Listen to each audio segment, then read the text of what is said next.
Ayan, magandang araw mga kapatid, Noxky Vlog. Andito tayo ngayon sa Motorstar, Florida Blanca, Pampanga branch para dito sa Motorstar Cafe 150 na version 2. Ito yung LED na yung kanyang headlight at fully digital naman yung kanyang gauge. So sa mga naghahanap ng ganitong unit, ngayon meron na dito sa branch na to. So ayan, alamin natin yung kanyang mga specs, ganun din yung cash price and yung installment. So ayan, abangan po natin yan. Stay tuned po tayo. Noxky Vlog.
So ayan po mga kapatid, andito tayo ngayon sa Motorstar, Florida Blanca, Pampanga branch. Along the highway lang, katapat ng OPA Korean Minimart. Ayan, tsaka Galaxy. So ngayon meron na tayong actual unit ng Motorstar Cafe 150 na version 2. Ayan, nakikita nyo yung kanyang headlight, LED na, tapos naka projector pala yung pinaka gitna nito. Ayan. So nung nakaraan kasi na-copyright tayo kasi wala tayong unit, so may ginawa lang tayong video, no? So ngayon meron na talaga tayong nakita dito. So bale kulay matte gray siya, no, yung available dito. So isa lang yung unit na nandito, pero meron pa tong kulay parang army green, tapos kulay black, meron din po yun. So pili na lang kayo ng kulay na gusto nyo. So pagdating naman dito sa kanyang gauge, ito yung mga in-upgrade. Digital na yung kanyang panel gauge. So andyan na yung speedometer nya, yung odometer, then yung sa fuel gauge meron na rin yan, tsaka oras. So kung nakita nyo yung ibang nag-review nito, meron ng kompleto, kulay blue po yung ilaw nito. So i-plus ko lang din yung kanyang picture, no.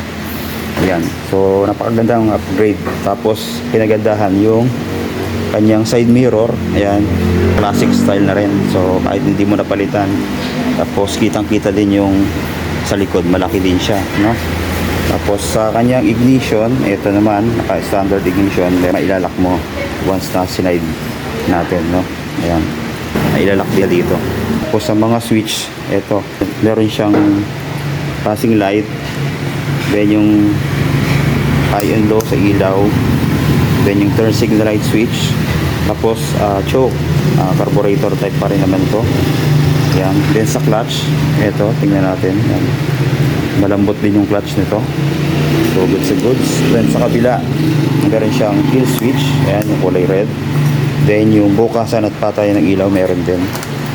Then sa throttle, ito napakalambot ng throttle, oh. Yun, tapos may kalaliman din, no. Tapos ito naman yung preno sa harapan, no. Ayan. Tapos punta na tayo ulit dito sa harap. Ito yung headlight niya, mapapansin natin maganda siya dahil naka-classic style, tapos modern yung pagkaka-design dahil sa kanyang park light na LED dito, no, paikot din, ayan, kulay white.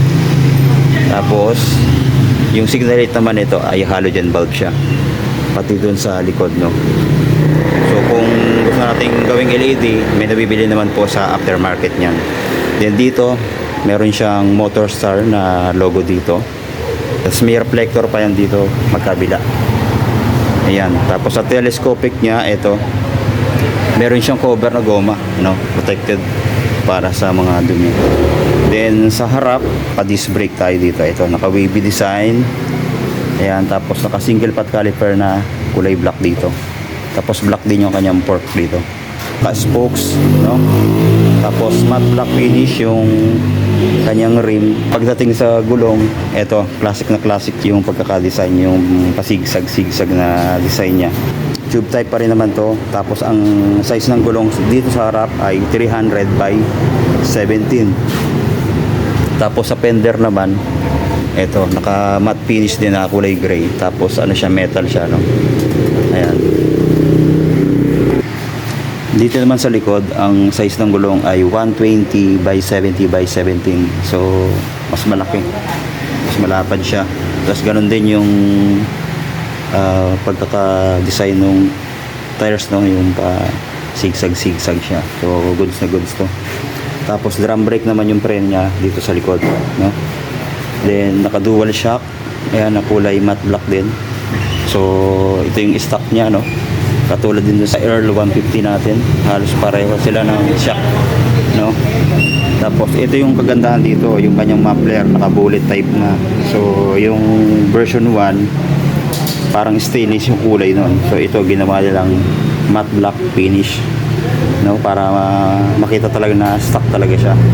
Kasi yung dati parang masasabi natin na parang aftermarket na kasi naka-stainless na siya. So ito hindi to pansinin sa mga LTO, no? Goods na goods to. So ito na yung pinakadulo niyan, no? Then pagdating sa angkas, ito meron din siya, napipilip din. Alloy din to, tapos may goma sa pinakataas. So goods na goods. Then dito sa kanyang makina, makikita natin, ayan, no? Maganda yung makina na ito dahil naka-timing chain na siya. So yun yung pagkakaiba. Dun sa Earl 150 ay naka-push rod engine. Ito, mas tahimik yung makina nito. So yun yung pagkakaiba. Tapos ang ganda rin ng pagkakadesign, no? Ayun, may motor star dito. Then may kickstarter pa rin siya. Ayan. Tapos sa tapakan sa preno sa harap, ito malapad din, no? Tapos makapal naman yung metal na ginamit. Then sa pang maganda dito, ang daming points na nagugustuhan ako dito. Ito, napipilip din yung sa rider, no? Halos pareho dun sa angkasa na, no? Yan, no? So good sa goods yung ganitong features na nilagay dito. Tapos dito sa kanyang tank, makita natin yung kanyang decals na motor star, then yung number 8 na logo or sticker. Ayan, tapos may lining yan na kulay black. Tapos dito sa side yung Cape 150. Tapos meron pa siya ditong ventilation, no? May screen pa siya dito. So kitang kita mo yung battery dito sa loob. Tapos meron din yan sa kabila. So ayan, ito naman yung kabilang side. So dito makita natin may timing chain siya. So pag binubuksan to, makikita natin yung chain niya dyan.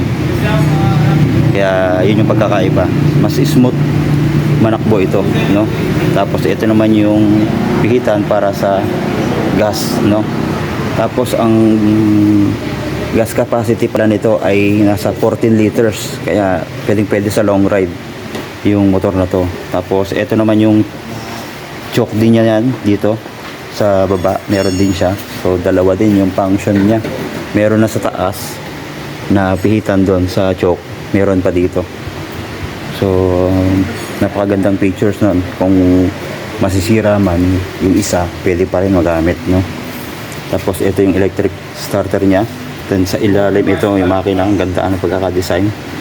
So parang futuristic na yung design, no? Pero classic siya.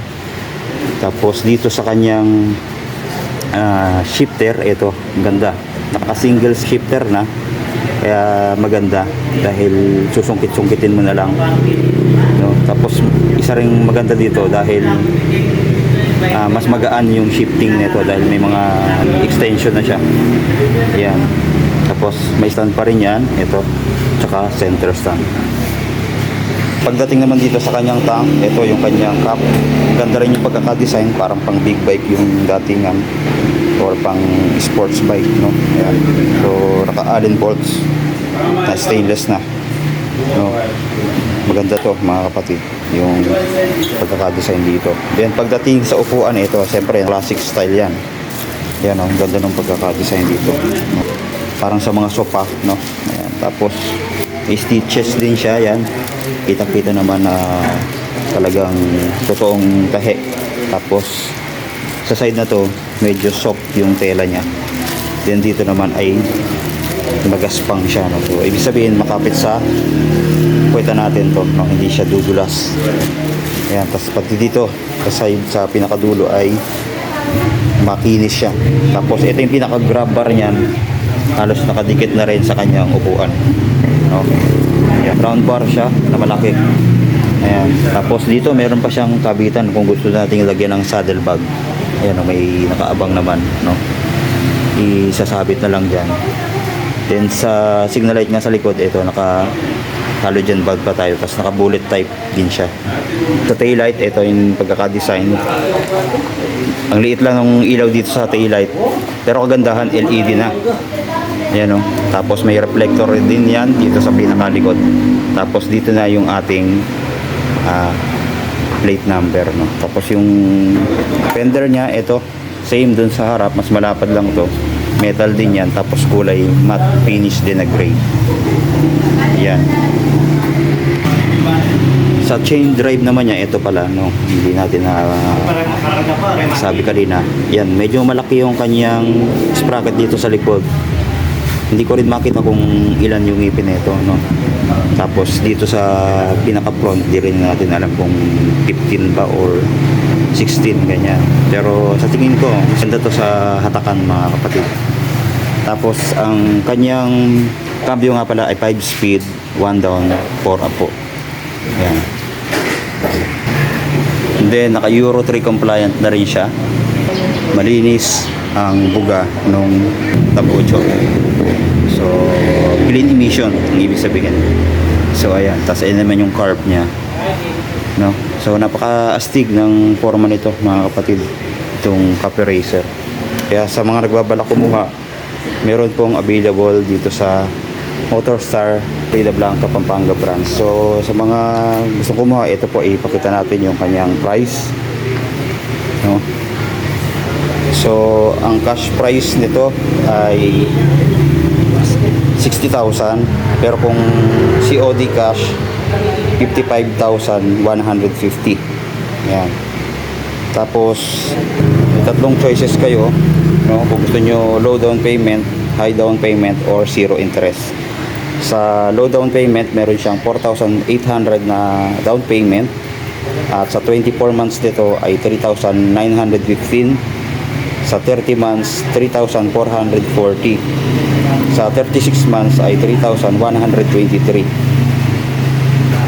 Then may rebate po yan na 300 or 400 pagka sa bangko po. Tapos high down payment, meron siyang 7,800 na down payment. Sa 24 months ay magiging 3,730. Sa 30 months ay 3,280. At sa 36 months ay 2,980 na lang. Yan, medyo bumaba na yung kanyang 36 months kasi mataas yung dinaw natin. Tapos kung gusto din natin na mas wala ng dagdag, ito ang gagawin natin. Pwede nating taasan pa ng down payment, maging 19,800. Sa 6 months nito ay meron siyang 7,400. 12 months 3,900, at 18 months may magiging 2,733 na lang. Tapos may rebate pa nga yan, no? So napakamura na, mababa na, ibig sabihin ma-afford mo na agad yung motor na to dahil mas mataas yung down, mas mababa yung monthly. So ayan, dito yan sa Motorstar Florida Blanca, Pampanga branch. Tapos sa mga ibang unit, marami din silang mga unit ito, kagaya ng mga maxi scooter nila, tsaka mga semi-automatic meron din yan. Makita na natin yung SSX, tsaka yung Well 125 na version 3 meron sila, tsaka yung Nicest 110 meron pa rin, no? Tsaka mga Pantra meron pa rin sila dito. Yan. Tapos ito pa yung iba, yung Easy Ride. Ayan, yung mga Easy Ride nila, FI, tsaka yung car type, tsaka yung ano, Nag-iisa na lang, oh. Yung Explorer GPR 250. Kulay pula, ang ganda, oh. Meron pa rin sila dito, no? 75,150 ang COD cash. Tapos sa low down payment 8,150. 24 months 5,028. 30 months 4,403. Then 36 months ay 3,986. May remit pa yun na 300 dito sa office at 400 naman kung bangko tayo magbabayad. Tapos ito naman yung mga iba pa. Easy Ride 150p. Ayan. So ayan po yung ating update dito sa Motorstar. So God bless po. Maraming salamat sa panonood.